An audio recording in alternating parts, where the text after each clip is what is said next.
Samara की दादी को गुजरे हुए यही कुछ 3 साल हो गए थे। वो उन्हें बहुत मिस करती थी।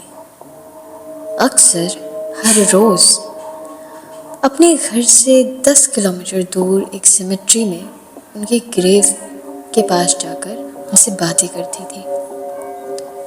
ऐसा कोई भी दिन नहीं था जब समारा ना गई हो।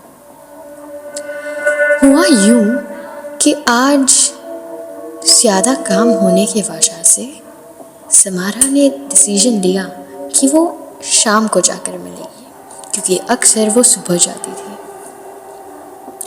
करीब 5:30 बजे समारा ने अपने ड्राइवर को बुलाया और कहा, मुझे सेमेट्री ले चलो और रास्ते में कुछ फूल भी ले लेंगे।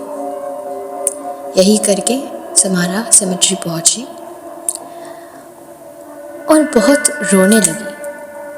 उसे अपनी ज़िंदगी में बहुत अकेलापन महसूस हो रहा था, क्योंकि समारा के पेरेंट्स नहीं उसके साथ रहते थे और वो जहाँ पे रहती थी वहाँ पे वो सिर्फ अपनी दादी के साथ रहती थी, जो अब नहीं थी।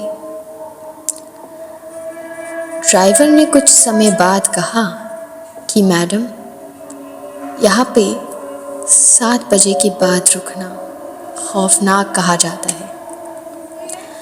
करीब 6:30 बजे समारा ने कहा, चलो घर चलते हैं, वक्त बहुत हो गया है। कुछ देर में समारा घर पहुंची और उसने अपने काम पर ध्यान लगाना फिर से शुरू कर दिया। काम करते करते ना जाने डिनर का टाइम भी ख़त्म हो गया और रात के करीब 11 बज गए। कल सुबह समारा को काम पर जाना था, तो उसने काम अपना बंद किया और वो सोने के लिए चली गई। उसने कुछ देखा कि उसे अच्छे से नींद नहीं आ रही थी, तो उसने अपने दोस्त लोगन को कॉल किया और कहा, मुझे नींद नहीं आ रही है। लोगन ने उसे बहुत समझाने की कोशिश की, लेकिन उसे नींद नहीं आ रही थी। यही करते करते बातें करते करते करीब 2 बज गए और लोगन ने कहा, तुम्हें अभी सो जाना चाहिए, कल जल्दी उठकर काम पर जाना है। लोगन समारा का बहुत करीब कलीग था। समारा ने कहा, मुझे तो अब भी नींद नहीं आ रही, लेकिन अगर तुम्हें नींद आ रही है तो तुम जा सकते हो। लोगन को समारा की बहुत फिक्र हो रही थी, क्योंकि ऐसा कभी पहले हुआ नहीं। तो उसने भी ठान लिया कि जब तक समारा ना सोए वो भी नहीं सोएगा। अचानक जैसे ही समारा मुड़ी, उसने अपने बेड के कॉर्नर पर देखा कि एक लंबी परछाई है। समारा के दिल में खौफ बढ़ गया। उसने लोगन से कहा कि मुझे कुछ ठीक नहीं लग रहा है, शायद मेरे कमरे में कोई है, शायद घर में कोई घुस आया है।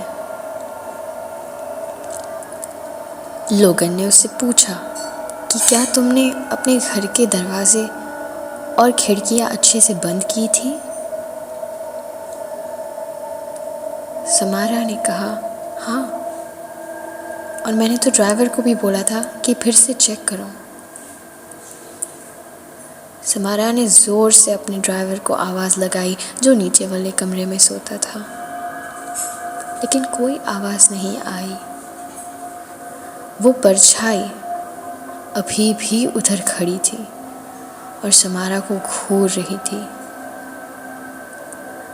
समारा का दिल ज़ोर ज़ोर से धड़क रहा था। उसे लगा उस रात कि शायद सेमेट्री में ज़्यादा देर रुकने की वजह से कुछ उसके साथ उसके घर तक आ चुका है। उसने पूछा कि तुम कहाँ से आए हो और तुम कौन हो। कोई रिप्लाई नहीं आया। समारा ने नोटिस किया कि उसका फ़ोन बंद हो गया है। उसने हिम्मत जुटाई और अपने कमरे की लाइट ऑन की और उसने देखा कि आपको अगर कहानी पसंद आई तो सब्सक्राइब करिए मेरे चैनल जून को और ज़रूर कमेंट कर बताइए कि आपको ये आधी अधूरी कहानी कैसी लगी। अगर आप जानना चाहते हैं कि आगे क्या होने वाला है तो जल्दी से इस वीडियो को लाइक कर दीजिए। शुक्रिया। मिलते हैं नेक्स्ट एपिसोड में।